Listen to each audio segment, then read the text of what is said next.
teachers can explain this nicely. Well, maybe they can quote from the book, but I mean really explain it according to their own intelligence. Very, very few. Very few. So, because the process of devotional service, the process of spiritual advancement, is all based on this truth. That's why Krishna gives it the first thing, because everything else is based on it. So if you don't get that, if you don't understand that, how are you going to understand the rest of the spiritual path? How are you going to understand the mechanism of spiritual advancement if you don't understand consciousness? See? So most spiritual teachers are basing their whole teaching on a very shaky platform. They expect us to simply accept this explanation without being given any reasons or arguments or deeper explanation. And then they want to go on from there, you see? But the whole thing is built on a very shaky platform because they have not understood the fundamentals. Just like if I'm a musician and I don't want to practice my scales, oh, it's boring. Da da da da da da da da. You know, I don't want to do that. I don't want to practice my scales. It's too much trouble. I want to play Rachmaninoff's third concerto.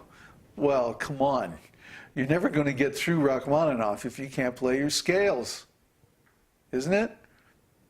So it's like that with these spiritual teachers.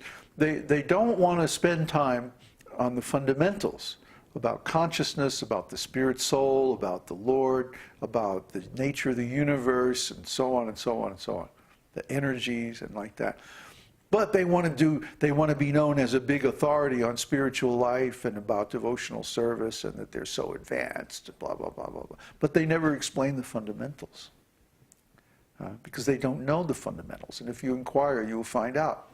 They don't know. So if they don't know the fundamentals, how can they explain the more advanced teachings? See? Everybody wants to talk about love of Godhead and Radha Krishna Nitya Leela and all this advanced stuff. Oh yes, we're more advanced. But if you ask them to explain the beginning stuff, they can't explain it. Well, what's going on there? That means they're suffering from this particular anartha, that they don't understand the actual path. They can't explain the underlying mechanism, how consciousness operates by the sum total of impressions in the mind.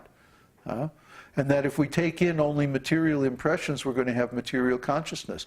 Therefore, we chant again and again and again and again.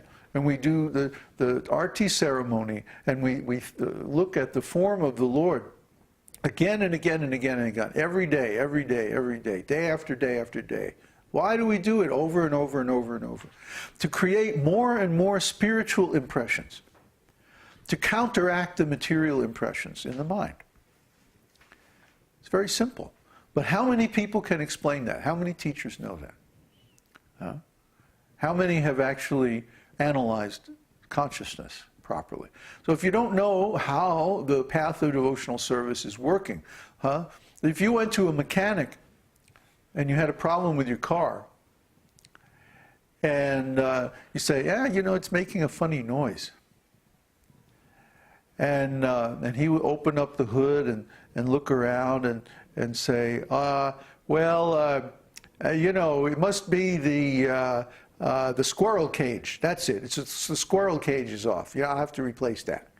Well, the guy doesn't know anything about how a car engine works. He thinks there's a little squirrel running around and making, you know, this is an extreme example. But, you know, if the guy doesn't know, just like, well, we've had this experience here in Chile, taking the truck to a mechanic, and something's wrong and it's making a funny noise or whatever. What was it? The lights didn't work, right? And he says, oh, you're going to have to replace the steering wheel. Really? This happened? So, I think we want to go talk to the other mechanic down the street. Bye. So, you know, it's the same with spiritual teachings. If they don't have any idea how consciousness works, if they don't have any idea how the mind works, how are they going to guide us in the spiritual path, especially in the higher ranges of the spiritual path. So we shouldn't accept this. And finally, Maya Tattva Brahma, illusion about the Lord's external energy, Maya. Well, what is Maya? Maya means literally that which does not exist. And we spoke about that earlier, how things that are temporary don't really exist in the full sense of the term because they have a beginning and an end. That means they are dependent on some previous cause. See? So things that are dependent on a previous cause cannot be said to have real existence or complete existence because their existence is depending on some previous existence. You see? And if we look at that cause, we generally find that that is also an effect of another previous cause, and so on, back. But the original cause is Krishna.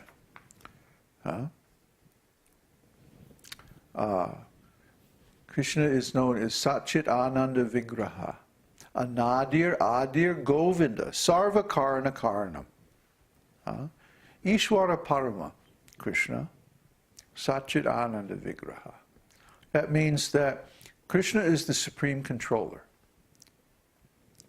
His form is eternal, full of complete knowledge and bliss. He is the cause of all other causes. Sarva Karana Karanam. So he has complete existence. Existence in the full sense of the word. And everything else is his energy. Well, he has two main classes of energy, his internal spiritual energies and his external material energies. The internal energies are eternal and the external energies are temporary. So whenever we see something in this material world, no matter what it is, it has a beginning and an end. Therefore, it is not real in the full sense of the term. Its reality is derivative or relative to some other reality which ultimately goes back to Krishna. So Krishna's external potency is more or less illusory. It's an illusion. Just like when we go out in the desert and we see what looks like a pool of water on the road far away. And then when we actually get to that place, we find there's actually no water. It's just an optical illusion. So in this world, it's the same thing as there. We think that there is enjoyment. We think that there's pleasure. We think that there's fulfillment and so many other things. But these are just like that illusory lake in the desert. When we actually get there, we find out, oh, it's not so great after all. We were talking the other day about pop stars and people like that, you know, movie stars and people who are very famous, very beautiful, very wealthy, and how they are also very disturbed. You see all these big stars, they all have some really serious problems. A lot of times they'll OD on drugs and, you know, or get very strange, you know. Why? Aren't they happy because they're famous and they're wealthy and they're beautiful and they're talented and all that? No. No, they're not happy. And this is one of the worst things that can happen to you, is that, let's say your whole life you want to be wealthy. And then finally, like, you win the lottery and you get $10 million, what usually happens? The person destroys themselves. They get strung out or they get cheated out of all their money and they wind up in a worse situation than before they were wealthy. So this is the material world. We think that if I have a lot of money, if I had a lot of fame, if I was very beautiful or this or that, then I would be happy. But if we actually get those things, we find out, oh, they actually just bring more problems. It's better to remain unknown and simply, you know, just have enough for the necessities of life, not have too much money, not have too much of anything. Because with those things comes many problems. But this is the truth about the illusory energy. You ask anybody. I had one friend of mine was very, very beautiful, physically beautiful. And she was complaining to me what a burden it was. that everywhere she went, some guy was chasing her, you know. She never could have any peace because everybody that wanted to be a friend with her wanted to be a friend only because she was very beautiful. And after a while, she was like, "Oh, this beauty is a curse. It's not." You know, she felt like I'm a freak of nature, just by some freak of genetics. You know, some accident of inheritance. I have this beautiful body, and now because of this, I have so much trouble. I wish I was just ordinary looking. So just see, this material world is a world of illusion. What you think is desirable, what you think is good, is actually not good. What you think will finish all your troubles actually would be just the beginning of your troubles. The real solution to the troubles of life is to become